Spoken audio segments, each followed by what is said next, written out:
Bonjour, aujourd'hui je voudrais vous parler du film Le Discours du Roi, un film que j'ai vu la fin de semaine dernière en version originale anglaise. Pour ceux qui ne seraient pas au courant, ce film-là traite de George VI qui souffrait du bégaiement et le film montre comment le bégaiement l'a affecté tout au long de sa carrière et ce qu'il a fait pour arriver à le contrôler. Je vais commencer par mes impressions positives du film. En premier lieu, je crois que le film a fait un bon travail d'exprimer, de montrer aux spectateurs comment ça pouvait être difficile de vivre avec le bégaiement.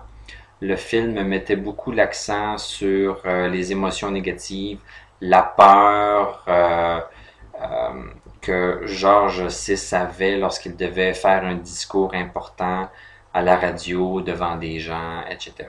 Donc on sentait vraiment ces émotions-là. Aussi, le type de bégaiement que l'acteur a employé était un bégaiement avec blocage plutôt qu'un bégaiement avec répétition. Généralement, à la télévision, quand on veut rire du bégaiement, on voit quelqu'un qui bégaye avec des répétitions. Bah, bah, bah, bah, bah. Donc, je crois que ceux qui ont fait le film ne voulaient pas que l'on rit de l'acteur et du personnage, mais ils voulaient que l'on ressente la difficulté et les problèmes qu'une personne qui bégaye vit. Donc, je crois que c'est pour ça qu'ils ont choisi un bégaiement qui tenait plus du blocage. Donc, on voyait le roi bloqué en plein milieu d'un discours et puis il n'était plus capable de dire aucun son, de prononcer aucun mot. Et puis on voyait le roi en train de lutter contre la tension dans ses cordes vocales. Donc le travail était bien fait à ce niveau-là. Aussi, on a vu dans ce film-là que une personne qui bégait peut parler de façon totalement normale quand elle est distraite, lorsqu'elle ne pense pas à son bégaiement. On voit une scène où le thérapeute du roi lui a fait écouter avec des écouteurs de la musique classique très très forte, tout en lui demandant de lire un passage d'un livre. Et puis, évidemment, le roi a réussi à lire ce passage-là de façon totalement fluide. Euh, le dernier point, c'était que le thérapeute a mentionné quelque chose de très intéressant. Il a dit au roi à un certain moment donné, Are you governed by fear?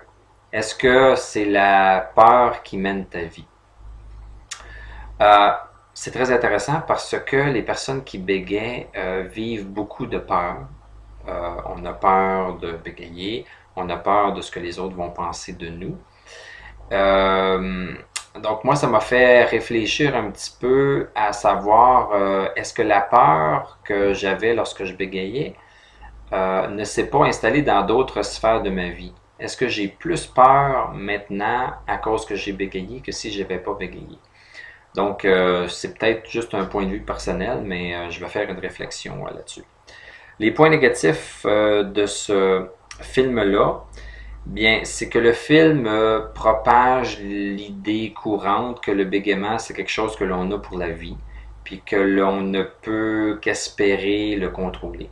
Donc, le thérapeute fait faire des exercices de diction au roi, ce qui est intéressant mais inutile. Il lui fait faire des exercices pour renforcer les muscles de son diaphragme. C'est encore inutile. Et le roi a eu besoin de son thérapeute pour le reste de sa vie, pour le pratiquer quand il faisait un nouveau discours, etc. Donc, c'est ça. Je suis Je suis en désaccord total avec ces croyances-là. Le bégaiement peut être vaincu. Et puis, on peut espérer beaucoup plus que seulement le contrôler. On n'a pas besoin de vivre avec des béquilles et tout ça. Donc, en conclusion, le film est intéressant pour les personnes qui ne bégayent pas parce que ça peut leur faire comprendre ce qu'une personne qui bégaye vit, ce que l'on vit. Donc, je pense que ça, c'est bon. Pour une personne qui bégaye, je pense pas que c'est si bon que ça parce que ça propage, encore une fois, la croyance populaire que le bégaiement, on vit avec pour le restant de notre vie, ce qui est totalement faux. Donc, jugez pour vous-même si ça vous intéresse d'aller voir le film. Sur ce, je vous dis salut et à la prochaine.